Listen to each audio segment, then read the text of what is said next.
If George is there, George is the host, and George okay. is Well, George. George can record it in the meantime in case if we're Okay. not live. George can record it and then send it to HPA TV. Okay. Well, I'm going to Recording start in all over again. progress. I'm going to Okay. start all over again because Gil just texted me to say that we're live. So, George is now recording it. and George is now, there we go. And it's Yep. being recorded. Yep. Okay. All right. So once again from the top, good evening, everyone. And apologies for the late start. My name is John Gale.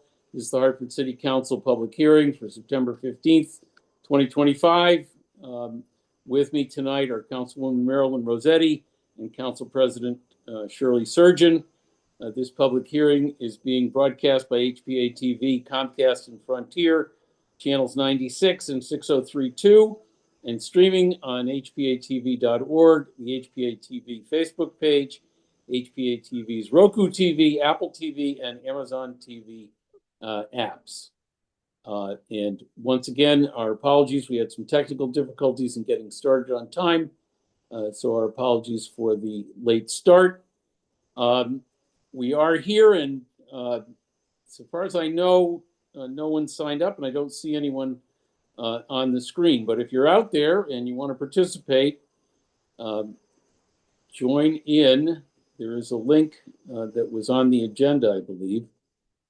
So let me just go to the agenda, though, and we'll call these matters one at a time. I'm going to forego the ground rules for the moment because I don't see that anybody's here to participate.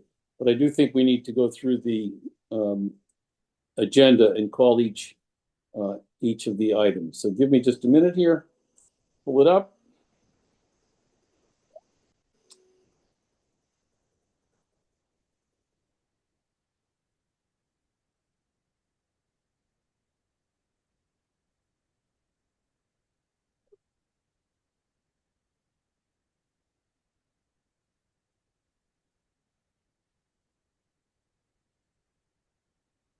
Okay, so having called this public hearing to order, we have 3 items on the agenda this evening.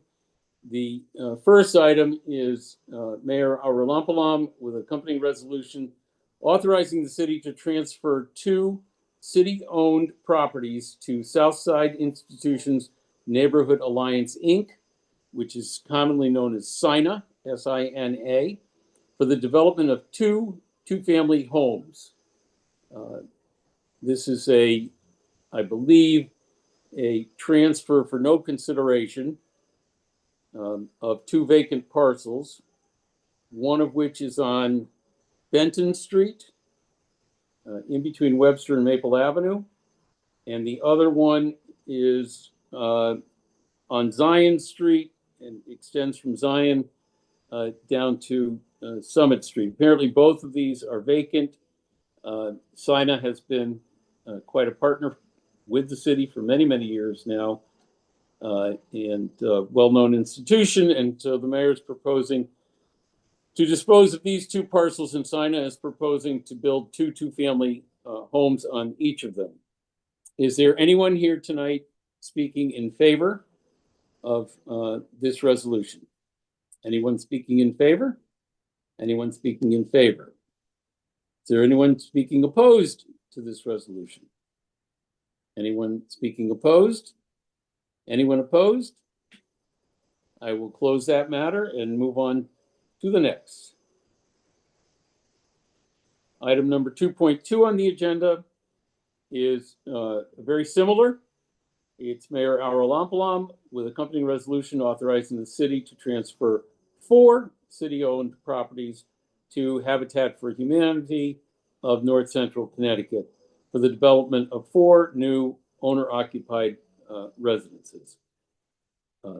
So similar to the last one, I believe that this is a transfer of 4 vacant parcels that for no consideration to a well-known entity with whom the city has done a considerable amount of work and who Habitat has built a considerable number of homes within the city of Hartford. at this point. I'm not sure why I'm not able to open it up to tell you exactly where the parcels are. Well, there we go. Let's see.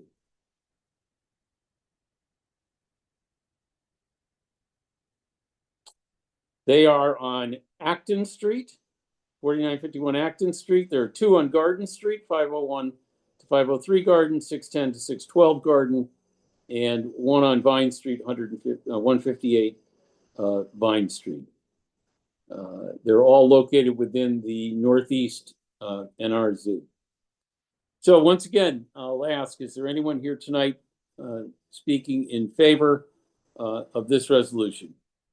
Anyone speaking in favor of this resolution? Anyone speaking in favor? Having heard none, is there anyone speaking opposed? Is there anyone opposed? Going once, going twice, going third time. Anyone opposed? Hearing none, I will close item number 2.2. Moving on to the last item on the agenda, item 2.3 is Mayor Harulampalam with accompanying resolution authorizing the redevelopment of 110 Washington Street, an underutilized city-owned property currently used as a warming center. So this is a bit of a horse of a different color. In this particular case, 110 Washington Street is being sold to a developer. The resolution calls for the purchase price of $500,000, $500,000. And I believe the developer will be constructing, I want to say 57 units of housing. Yes, 57 units of affordable housing on the premises. This will come back to council with a proposed tax fixing agreement over a 15-year period, zero taxes for the first 2 years during construction, and then 9% of gross rental for the next 13 years. It'll be a 15-year tax fixing agreement, excuse me, with the typical community benefits that council and the mayor and the city require on all of these development projects. Interestingly, as a, and I'm just yapping here, don't know for whose benefit, but as a side note, 110 Washington Street. Millions of people, Millions of 110 Washington Street. Well, let me back up 1 second here. I started at Hartford Public High School in the mid-1960s at a time when the baby boom was cresting in Hartford. There were 4,400 students that showed up to start that fall on Forest Street, a school that was built for 2,200 students. The school immediately went to split sessions, with half the school going in the morning, starting at 6:30 or 6:45 in the morning, and ending at 12:30, and the other half starting at 1 p.m. and going till 5 p.m. 4 hours straight, no lunch. And that continued until after Christmas. And folks that, I didn't go in the afternoon, I went in the morning, but the folks that went in the afternoon will just tell you stories of getting out of school in the dark in November, walking home, 5 p.m.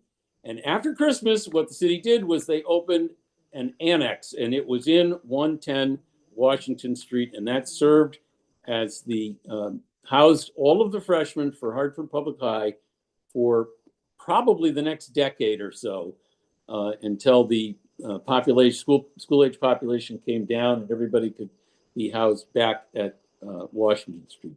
So fond memories of 110 Washington Street. It's had a considerable, after that it was used by the TAPS program. It continued to be used as a public school with a specialized program there over the years. And now apparently it may have another life as housing. So having said all of that, I will ask, is there anybody here to speak in favor of this resolution?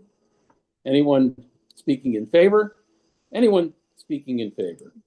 Is there anyone opposed to this resolution would like to speak? Anybody speaking in opposition to this resolution? Last time, anybody speaking in opposition to this resolution? Hearing and seeing none, I will close item 3 on the agenda. I don't know that there's anything else on the agenda. Councilwoman Rossetti, anything that you would like to add? Nope. I think fact, very, very efficient to the millions of people who have been watching. Thank you, Council Gale. You're very welcome. Council President, anything you would like to add? No, sir. You were very efficient, and we got through all the items. And I would mention that those items is going to go to the PD&H committee in case anyone wants to come there and speak on that issue. That's thank you very much for that. And our next PEDH committee meeting would be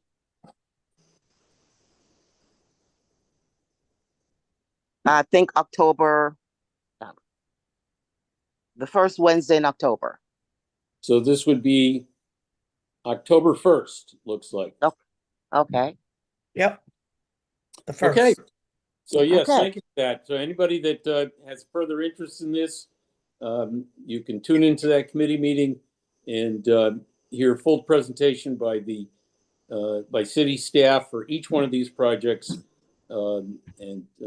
Council will have an opportunity to debate the merits of the projects and to determine whether we're going to pass it back to the full city council with a favorable or unfavorable or no recommendation.